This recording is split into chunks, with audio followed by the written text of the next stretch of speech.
Preparing for a great Facebook Live event. If you want to host the best possible Facebook Live event, it is important that you carry out some important tasks before you record it. In this video we will explain the best way to prepare for a great Facebook Live event. Get your lighting right. When Facebook users attend a live event, they want to see the face of the person that is hosting the event clearly. If this is not the case, then they are very likely to leave the event quickly. Unfortunately, there are lots of Facebook Live events where the lighting was clearly wrong, and this has spoiled the whole presentation. One of the most common mistakes that people make with lighting is that they face a window in their home or office when sunlight is streaming in. This tends to create a lot of glare, which could make the image of the host very unclear. A better approach is to sit with your back to a window with streaming sunlight, as this will tend to create a high-quality video image. If you are not recording your Facebook Live event during the day, then you may need to invest in some special lighting which will produce the highest quality video image. Quite often the lighting that exists in homes and offices is not up to the job. Use an uncluttered environment. You need to check the background of your environment. If this is full of clutter, then this can be a serious distraction for your audience.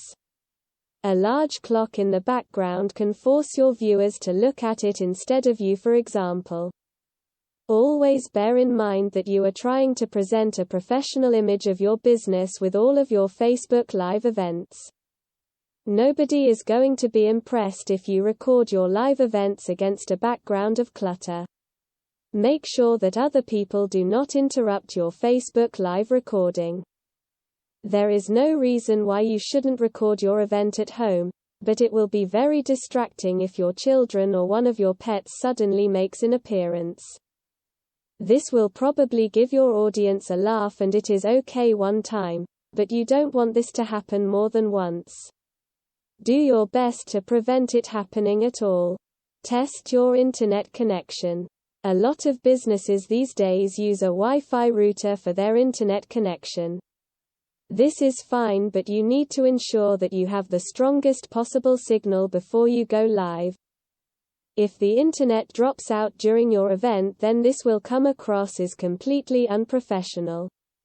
If you are unsure that your Wi-Fi signal is strong enough, then use a cable connection. Practice your Facebook Live event recording. There is a feature within Facebook Live where you can create practice recordings before you actually go live. If you are new to recording live events, we strongly recommend that you take advantage of this. You can play this back to see what you did right and what you did wrong. Another advantage of using a practice video is that you can check to see if there are any distractions and if the lighting is just right for your recording. If you find any problems, then you can put these right before you go live.